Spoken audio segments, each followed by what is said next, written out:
"You should be careful about your relationship with your mother-in-law." These were words casually spoken by a friend before marriage. Honestly, back then, I was so elated about the fact that my marriage was confirmed that I didn't think much about those words. I thought about it only to that extent. The apartment I was considering moving into after marriage was closer to my parents' house, and there was no concern about living with my husband's parents, since his brother and his wife were already living with them. I had visited them, and my mother-in-law seemed like an ordinary person with no issues. Well, we weren't deeply involved, so I couldn't say much. Even so, I hadn't thought too deeply about it. I was too happy about marrying someone I am genuinely thrilled to be with. So, at that time, I still hadn't realized. I never thought my marriage would later turn out that way. My name is Nina, and I am almost 30 years old, working as a nurse.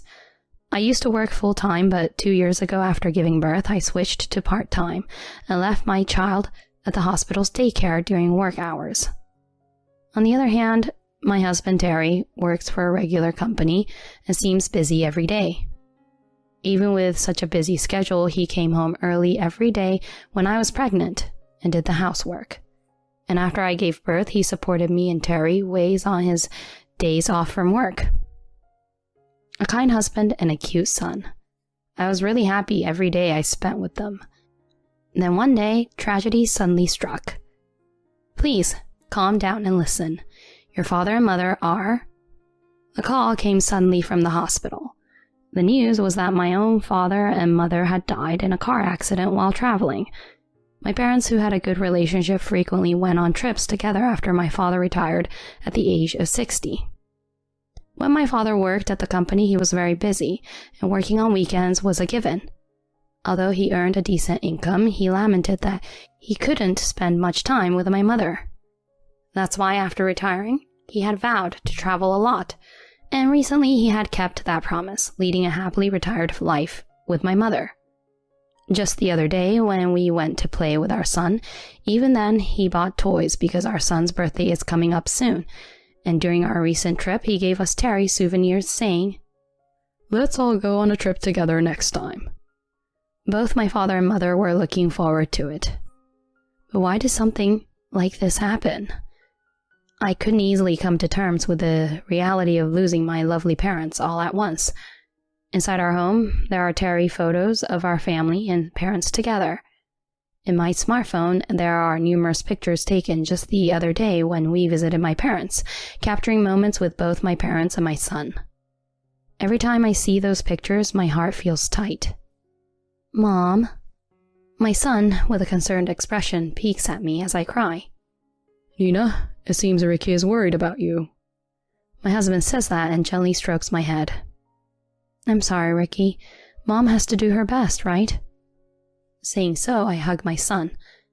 After that, I switched over to preparing for the wake and funeral. And in fact, everything was so hectic during that time that I didn't have time to grieve, and the funeral was over in a flash. However, when the busyness subsides, the sorrow wells up suddenly. Every day I am alone in the bathtub at night and have to suppress the sound of my own voice. Days like that continued in succession, but one day, a man who identified himself as a lawyer called me. We arranged a schedule and I met with that lawyer, visiting his law firm. According to the lawyer, due to my parents' passing, I would inherit the land of our family home, the house itself, and a multi-million-dollar inheritance. They had left a notarial deed just in case, apparently prepared for any unforeseen circumstances. My head couldn't catch up with this sudden development, but as various documents were shown to me, I somehow grasped the magnitude of the situation. I felt a warmth in my heart as I realized my parents must have been thinking about the worst-case scenario for a long time, leaving me so much just in case something happened. After returning home, I told my husband about the land and house my father and mother had left.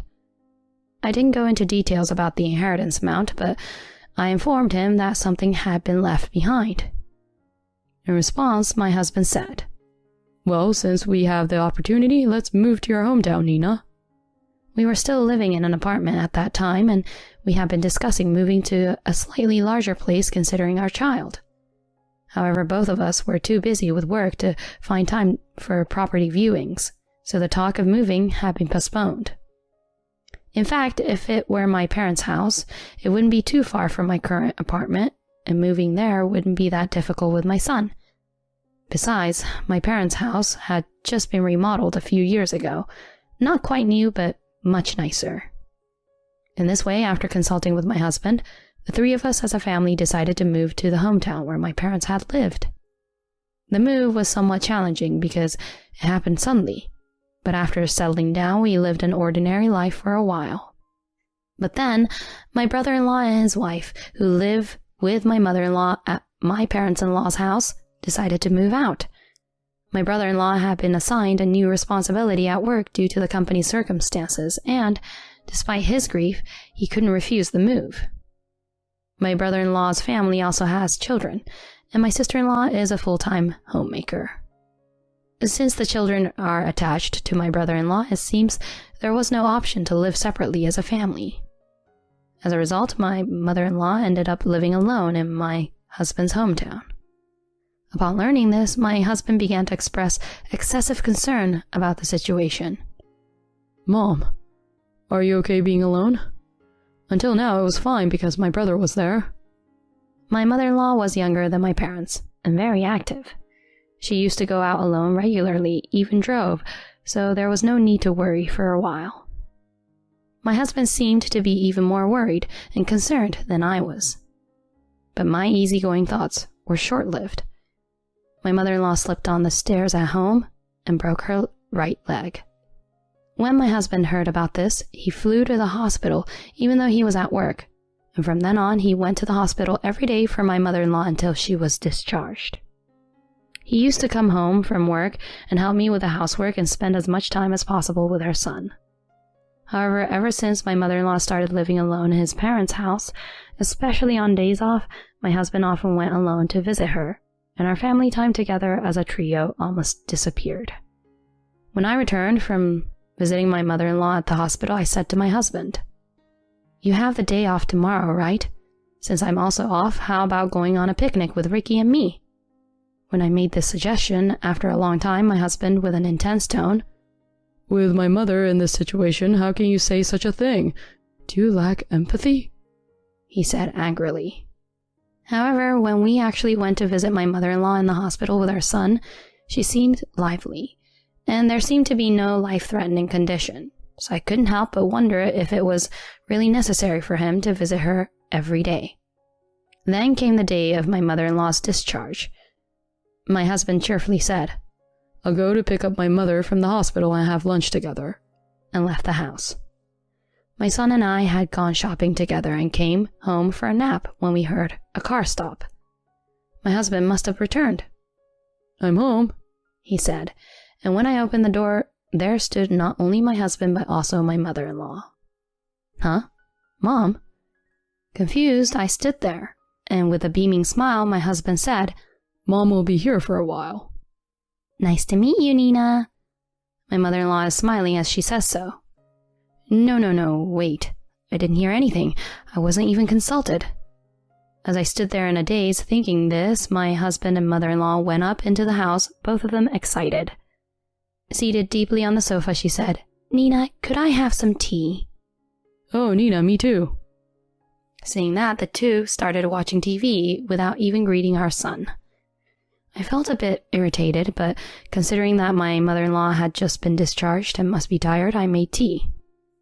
That day marked the beginning of my hell. My mother-in-law, whose foot had not yet fully healed, began ordering me to do everything around her. She wanted me to accompany her to the toilet, take care of her bath, and prepare all her meals. What about when I'm at work? I wondered. In response, my mother-in-law would complain to my husband, saying, "She's neglecting her mother-in-law. What a terrible daughter-in-law." Then my husband would scold me, saying, "Mom went through a lot. Show more consideration." Even if I cooked exactly what she wanted, she'd say, "It's too salty. You can't eat this. I'll only take a bite." Or she'd demand, "I really want some sweets from that shop. Go buy them right now." And even if I bought them, she'd take a bite and say, This isn't it. Making such things a daily occurrence. While taking care of my son and working, I was also forced to handle my mother-in-law's caregiving, and every day left me exhausted. Despite seeing me struggling, my husband showed no signs of helping and instead said, "Mom is having a hard time. Don't stress her out too much." I realized that my mother-in-law seemed more important to him than our son. Thinking about it made me feel rather sad. This kind of life went on for several months. Even though my mother-in-law's leg should have already healed, she would say, "My leg hurts," and give various orders in front of me. I couldn't endure it anymore, so I said to my husband, "Your mother's leg should be healed by now, but she's pretending it still hurts. Say something to her, Terry." When I said that, my husband slapped me. "What are you saying? When my mom was going through a tough time, are you still my wife? Don't you want to help your husband's mother?" He shouted like that. "Even though you're a nurse, you can't even handle such things. Maybe you should quit, huh?"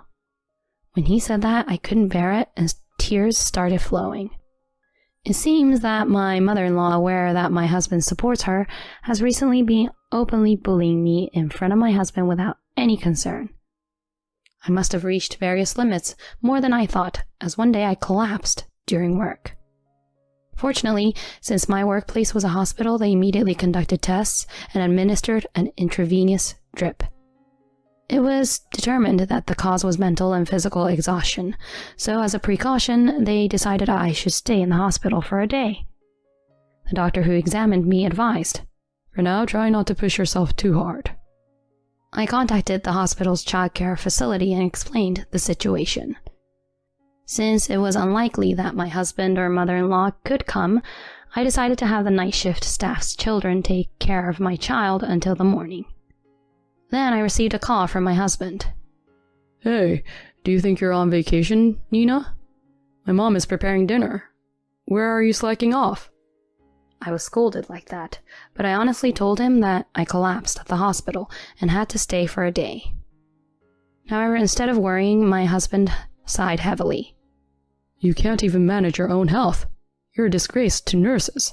Hurry up and come home." He said that. Beside him, my mother-in-law was making a fuss. "Come home and take care of me. A useless wife like you has no time to sleep." That's what she said, and she and my husband continued to insult me. I kind of felt like everything was ridiculous the moment I heard it. Until now, I managed to endure, thinking of them as my husband and mother-in-law, but truly, at this point, I've had enough. I silently ended the call. After that, persistent calls and messages continued to arrive, but I ignored them all, and finally, after a long while, I was able to sleep peacefully by putting my phone on silent mode. The next day, I came home with my son and found my husband and mother-in-law standing in the doorway. "You, cut it out already. Ignoring calls too," Terry shouted at me as soon as he opened his mouth. "That's right. You're useless as it is, and now you're skipping a whole day." My mother-in-law, who was with him, followed my husband and complained. Faced with such a husband, I told him, "Please, divorce me." Terry and my mother-in-law seemed surprised. Their eyes widened as if they hadn't expected me to say such a thing. "I've brought the divorce papers. Please, sign them." Saying so, I handed the divorce papers to my husband. However, it seemed that my husband didn't like the fact that I brought up such a matter. "If you really want a divorce, at least bring some money. I've been taking care of you all this time." He grinned and said something like that. Did he think that if he brought up the subject of money, I would give up? I took an envelope out of my bag and handed it to my husband. My husband's eyes widened as he opened the envelope. Yes, because inside the envelope was $30,000 in cash. "Take it and leave now. This is my house. If you don't leave, I will call the police." I said that, and my husband and my mother-in-law turned pale and left. Of course, I made them fill out the divorce papers. With this, the story of my husband and mother-in-law comes to an end. However, there is no such thing as a free lunch. Those two need to make amends for their actions from now until the end. After that, I consulted the lawyer I had used before regarding my parents' inheritance. I claimed compensation from my husband and mother-in-law, including child support from my husband. I had recorded the abusive language that my husband and my mother-in-law had used towards the end, planning to use it in case of need for a divorce. I had endured until then, because I didn't want to take away a father from my son.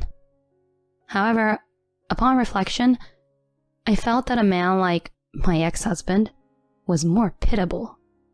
As a result, the compensation for my ex-husband and my mother-in-law amounted to approximately $50,000. In addition, since there is child support for my son, my ex-husband will have to continue paying me regularly in the future.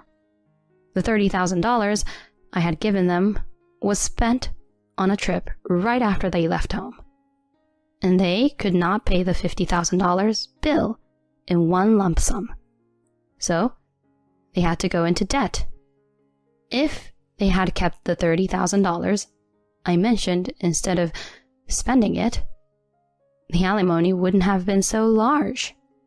I realized that those two are truly and genuinely foolish. It seems they are burdened with debt, and the story has spread to neighbors, and even my brother-in-law and his wife. Now, they are so confused that they can't even walk outside. Truly, there is no salvation for such people. On the other hand, to sever ties with my ex-husband and his family, I returned to my parents' home. I quit the hospital where I had been working and started a new life with my son in a peaceful countryside. My son seemed to sense, even as a child, that I had been hurt by my ex-husband and his mother. And I think my son has been smiling more and more since we started living together. I will protect this smile for the rest of my life. I made that vow in my heart.